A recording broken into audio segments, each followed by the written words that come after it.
여러분 안녕하세요. 오늘 계속해서 우리는 중세 철학사에서 이제 본격적으로 대두되는 스콜라 철학의 시기에 관해서 공부해 보도록 하겠습니다. 지난 시간에 우리는 그 AD 800년에 등장해서 프랑크 왕국으로 대변되는 그 유럽 문화의 암흑기를 걷어내고 새로운 문화를 창출하는 데 중요한 공헌을 했던 카를 대제라는 문화 통치를 지향했던 왕에 대해서 알아보았습니다. 그리고 이 카를 대제가 자신의 어떤 새로운 문화의 중흥기를 맞이하기 위하여 영국으로부터 잉글랜드로부터 그 등용시켰던 요크 엘킨이라는 인물에 관해서 공부해 보았습니다.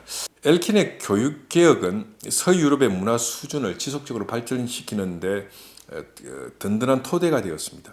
이러한 교육개혁의 성과는 그로부터 약 200년 뒤인 11세기부터 본격적으로 나타나게 되었고 13세기에 그 성과는 절정으로 치닫게 되었던 겁니다. 그러니까 AD 800년 이후에 엘킨에 의해서 주도된 프랑크 왕국 안에서의 문해 부흥의 어떤 그 개혁과 쇄신이 본격적으로 열매를 맺기 시작한 것은 11세기부터라고 한다면 여러분 그 교육이나 문화의 창달이라는 것이 근시안적으로 단지 뭐 좀 해보고 안 된다고 해서 포기하고 이래서는 안 되는 겁니다. 뭡니까 먼 미래적 안목을 가지고 지속적으로 체계적이고 지속적으로 투자를 해야 성과를 볼 수가 있는 거죠. 자, 모든 그 역사적인 동서양의 문예 부흥은 그렇게 이루어진 겁니다. 그러니까 교육을 가지고 단순히 어떤 그 자본주의적으로 이문을 창출하겠다 이런 식으로 해가지고는 원래 그 어떤 그 항구적으로 어떤 한 시대 내지는 그 역사를 바꾸는 문예 부흥은 어려운 겁니다. 우리나라의 그 속담에도 그런 말이 있죠. 나라의 10년지 대계를 위해서 나무를 심고 100년지 대계를 위해서는 인재를 심어야 된다는 말이 있습니다. 사람을 키운다는 것은 그 짧은 시간에 뭐 어떻게 뭐 좀 투자를 한다고 되는 일은 아니죠. 지속적으로 투자와 함께 지속적인 관심과 어떤 그 조직적인 투자가 필요한 것입니다. 그런 면에서 이제 우리나라의 어떤 교육과 관계에서는 아쉬운 점이 많죠. 정권이 바뀔 때마다 교육 제도가 바뀌고 입시 제도가 바뀌고 이런 식입니다. 그리고 어떻게 보면 이런 것들이 어떤 이게 바뀔 때마다 누구에게는 유리해지고 누구에게는 불리해지고 이런 식으로 되어지는 걸 보면 안타까울 때가 있습니다. 어쨌든 조금 더 항구적인 마스터 플랜을 가지고 교육개혁을 지향하고 교육을 쇄신할 필요가 있는 겁니다. 그랬을 때 이제 1세기, 2세기 뒤에 이제 그 효과를 볼 수가 있는 거죠. 어쨌든 엘킨을 앞세웠던 그 가를 대제의 그 교육 쇄신과 개혁은 그로부터 200년 뒤인 11세기부터 본격적으로 그 효과가 나타나게 되었던 겁니다. 그리고 13세기에 그 성과는 절정으로 치닫게 된 것입니다. 11세기에 접어들어 본격적으로 수공업과 상업이 발달하면서 도시가 형성되기 시작하자 전통적인 수도원 부속학교와 카를 대제가 개혁했던 궁정학교 외에도 도시에 다양한 학교들이 생겨나기 시작했던 것이죠. 13세기에 이제 그 수공업과 상업의 발달에 의한 도시의 형성이 또한 새로운 교육의 어떤 흐름을 창조하고 어떤 확립하는 데 중요한 공헌을 했다는 것입니다. 그러니까 수공업과 상업의 발달로 형성된 도시들에서 두터운 중산층 계급이 형성되게 되었고 그로 인해서 중산층 계급의 자녀들을 교육하기 위한 학교들이 도시 내에서 생겨나기 시작한 것이죠. 수도원에서 운영하는 수도원 부속 학교와는 별도로 대도시에 자리 잡고 있었던 가톨릭 교회의 주교자 성당에 부속된 교회 부속 학교가 생겨나기 시작했습니다. 그리고 일부 주교자 성당의 부속 학교에서는 교회 예산으로 교사들을 채용해서 원하는 사람들에게 무상으로 교육의 기회를 제공해 주기도 했던 것입니다. 그리고 새롭게 등장한 중산층의 자녀들을 교육하기 위하여 교회가 운영하는 그 교회 부속학교 내지 주교자 성당의 부속학교 외에도 개인 학교들이 세워졌는데 일종의 사립학교죠. 이 사립학교, 개인 학교들은 교회의 특별한 간섭을 받지 않고 급속도로 성장해서 12세기에는 대중들에게 각광을 받는 명문 교육기관으로 자리매김하게 되었던 것입니다. 그래서 11세기에서 12세기에 학교가 발전하면서 이 학교를 중심으로 학문들이 연구되고 꽃필 수가 있었던 거죠. 그래서 중세 학문의 연구는 수도원이나 주교자 성당이 운영하는 부속 학교와 왕실에서 운영하는 궁정학교, 그리고 민간이 운영하는 개인 학교 등과 같은 여러 학교에서 이 학문 연구가 이루어졌고 학문이 꽃피어지기 시작했는데 이때 수도원 학교나 주교자 성당 운영하는 교회 부속 학교나 민간이 운영하는 개인 학교를 통칭해서 부르는 라틴어 명칭이 스콜라였던 겁니다. 스콜라. 그래서 이 스콜라란 말은 원래 라틴어로 학교란 뜻이죠. 학교. 그래서 이 스콜라, 학교를 중심으로 학문 활동이 이루어지게 된 것이죠. 그래서 학교를 중심으로 형성된 중세 철학을 우리는 스콜라 철학이라고 부르는 겁니다. 스콜라 철학이라는 것은 직역하면 학교 철학이라는 뜻이고 학교를 중심으로 해서 형성된 철학이라는 뜻이죠. 그래서 이러한 철학을 우리는 스콜라 철학이라고 부릅니다. 이 스콜라 철학의 시기는 보통 9세기에서부터 15세기로 잡습니다. 그러니까 까를 대제가 엘킨을 앞세워서 그 문예 부흥을 주도한 그 시기부터 15세기까지를 스콜라 철학의 시기로 잡는 것이죠. 그리고 학자들은 스콜라 철학의 시기를 그 9세기부터 시작해서 15세기까지의 스콜라 철학의 시기를 세 개의 시기로 나누어서 세 단계로 구분해서 설명해 왔던 것이죠. 그래서 첫 번째 시기는 9세기에서 12세기까지의 스콜라 철학의 시대인데 이 시기를 초기 스콜라 철학의 시대라고 부릅니다. 그래서 9세기부터 12세기까지의 이 시기는 스콜라 철학의 본격적인 발전을 위한 예비적인 시기였다고 할 수가 있습니다. 수공업과 상공업의 발달로 인한 도시들의 형성과 그리고 도시들 중심으로 한 학교들의 발전이 스콜라 철학의 본격적인 발전을 예비하는 토대가 되었던 것이죠. 그러니까 이제 이 상공업과 수공업이 형성되다 보니까 과거는 이제 농촌 중심으로만 마을이 형성돼 있다가 이제 그 도시에서 상공업, 수공업이 형성되다 보니까 거기서 이제 많은 사람들이 그쪽을 이주해 와서 이제 생활하고 살아가면서 도시들이 형성되어져 갔던 것이죠. 그러니까 이제 시골에서 이제 많은 젊은이들이 이제 도시에 일자리를 구하러 올라왔을 것이고 거기서 이제 수공업과 상공업에 이제 그 생업을 위해서 활동하면서 거기서 이제 자녀를 낳고 거기서 이제 그 살아가다 보니까 거기에서 이제 인구들이 몰리는 현상이 일어나고 그러다 보니까 그 자녀들의 교육을 위해서 다양한 학교들 그죠? 수도원 학교나 주교자 성당 학교나 개인 학교, 즉 사립 학교들이 형성되면서 스콜라 철학의 시대가 이제 시작되게 된 것이죠. 그래서 이제 원래 이제 교육도 그렇고 교육이나 여러 어떤 새로운 철학이나 어떤 이념의 등장은 어떻게 보면 이제 인구의 이동과 어떤 도시나 마을에서 아니 농촌에서 도시로 또 도시가 또 여러 가지 대도시로 성장하고 그리고 이제 또 그 이후에는 또 뭡니까 나라와 나라끼리의 교역이 있고 하면서 그때마다 이제 그 새로운 어떤 그 문화와 새로운 교육의 어떤 구조가 형성되는 것이죠. 그러니까 이제 어떻게 보면 이 문화와 교육의 새로운 흐름이나 새로운 어떤 그 사조나 학문이나 문화와 문명은 단지 어떤 한 위대한 인물의 어떤 그 문화적 교육적 각성만으로 이루어지는 것은 아닙니다.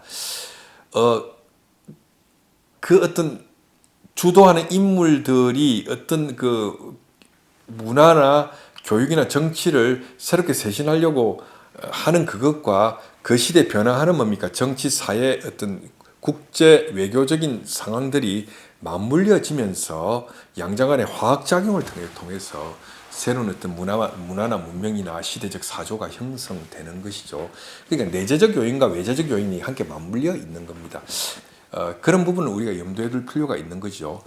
그리고 이제 스콜라 철학의 두 번째 시기는 13세기인데 이 시기는 스콜라 철학의 융성기로서 그때까지 알려진 모든 사상들이 종합적으로 체계화되는 시기였다고 할 수 있습니다. 13세기에 우리가 한 가지 주목할 만한 중요한 사건이 있는데 이것은 아랍 학자들의 유럽 진출이라고 할 수 있습니다. 그러니까 아랍 세계에서 활동하던 학자들이 13세기에 유럽으로 진출해 오는 사건과 사태가 발생하게 된 것이죠. 아랍의 학자들은 중세 전반에 걸쳐서 아리스토텔레스의 철학 전통을 중요시했고 아리스토텔레스의 철학 전통 하에서 학문을 발전시켜 왔던 것이죠. 그러니까 이제 그 유럽 학자들이 13세기에 아랍 학자들이 13세기 유럽으로 진출하기 전까지는 이 서유럽에서 주로 이제 그 주류의 어떤 그 철학으로서 어떤 그 학문과 문화와 어떤 뭡니까 정치의 주요한 어떤 그 흐름을 형성했던 주류의 철학은 플라톤주의 내지는 신플라톤주의죠. 그러다가 13세기 아랍 학자들이 아리스토텔레스의 철학적 전통을 가지고 유럽으로 들어오게 된 것이죠. 그런데 13세기가 시작되는 1200년경에 소위 말하자면 이제 아랍 학자들의 유럽 진출로 인하여 이 학문의 유럽의 학문에 서유럽 학문의 새로운 전기가 마련되게 된 겁니다. 1200년경에 아랍의 학자들이 그 영주들의 초청으로 북이탈리아로 들어오는 사건이 발생하게 된 것이죠. 이때 아랍 학자들은 아리스토텔레스의 저작들과 아리스토텔레스 철학에 기초한 철학책들과 자연과학 문헌들을 가지고 들어왔던 것입니다. 그리고 아랍의 학자들은 그리스어로 쓰여진 아리스토텔레스의 저작들과 아리스토텔레스에 대한 아랍어 연구 문헌들을 그저 라틴어로 번역을 했던 것이죠. 이러한 사건은 13세기 스콜라 철학이 융성기를 맞이할 수 있는 결정적인 요인을 제공하기에 이르릅니다. 근데 그들이 갖고 왔던 아리스토텔레스의 그리스어 문헌, 그들이 갖고 왔던 아리스토텔레스의 원전에 대한 아랍 학자들의 주석서나 연구서들 이런 것들이 아랍 학자들이 들어와서 서유럽에 정착하면서 라틴어로 번역을 하게 되었고 이것이 이제 소위 말하자면 스콜라 철학의 융성기를 맞이하는데 결정적인 토대를 제공하기에 이르렀던 것이죠. 여러분 그래서 이 중세 스콜라 철학의 융성기에 결정적으로 공헌했던 인물들이 아랍에서 건너온 아랍의 학자들이죠. 이슬람 학자들입니다. 이 이슬람 학자들에 의해서 소개된 아리스토텔레스의 원전과 그들의 주석서, 아리스토텔레스의 주석서, 아랍어로 된 주석서들이 라틴어로 번역되면서 비로소 플라톤 내지는 신플라톤주의 일변도의 학문성을 극복하고 어떻게 보면 새로운 어떤 그 철학과 과학의 융성기를 맞이하는 결정적인 사태가 발생하게 된 것입니다. 그리고 세 번째 시기는 14세기부터 15세기의 후기 스콜라 철학의 시대라고 할 수가 있습니다. 이 시기는 스콜라 철학이 구축했던 종합적 체계, 즉 신앙과 이성의 조화, 신학과 철학과 자연과학의 종합의 체계가 점점 붕괴되면서 쇠퇴기를 맞이한 시기였다고 할 수 있습니다. 여러분 스콜라 철학의 중요한 어떤 하나의 모토는 신앙과 이성의 조화죠. 그러니까 쉽게 말하면 신앙과 이성의 조화라는 이것은 스콜라 철학이 지향했던 중요한 학문의 목표 내지는 지향점이었습니다. 우리가 뒤에 배워볼 우리가 캔터베리 안젤무스라는 그 유명한 중세 철학자가 있죠. 이 중세 철학자인 캔터베리 주교 안젤무스가 했던 유명한 말이 있습니다. 피데스 크베런스 인텔릭툼이라는 유명한 말을 했죠. 지성을 추구하는 신앙이라는 유명한 말을 했습니다. 이 지성을 추구하는 신앙이라는 건 뭐냐면 그리스도교의 신앙은 이성에 의해서 그저 설득 가능하게 해명되어질 필요가 있다는 것입니다. 이처럼 신앙과 이성의 조화라는 것이 스콜라 철학이 지향했던 중요한 하나의 지향점이었던 것이죠. 그래서 중세 철학, 그러니까 그 스콜라 철학 시기 이전에 있었던 이전 한 5세기 정도 500년 동안의 중세 철학, 즉 아우구스티누스로 대변되는 그 시기와 그 이후에 전개되었던, 그죠? 나머지 500년 동안의 이 스콜라 철학의 시기에서 시기를 우리가 중세 철학의 1기와 2기로 나눈다면 이 시기에 중요했던 것은 신앙의 체계를 어떻게 이성으로 설명하고 양자를 조화시킬 것이냐라는 것이고, 그것에 대한 어떤 그 지향점을 가지고 철저하게 이것을 지향해 갔던 철학이 바로 스콜라 철학이라고 할 수가 있습니다. 이 시기는 철학사에서 유일하게 신학과 철학이, 이성과 신앙이 조화되었던 시기였지요.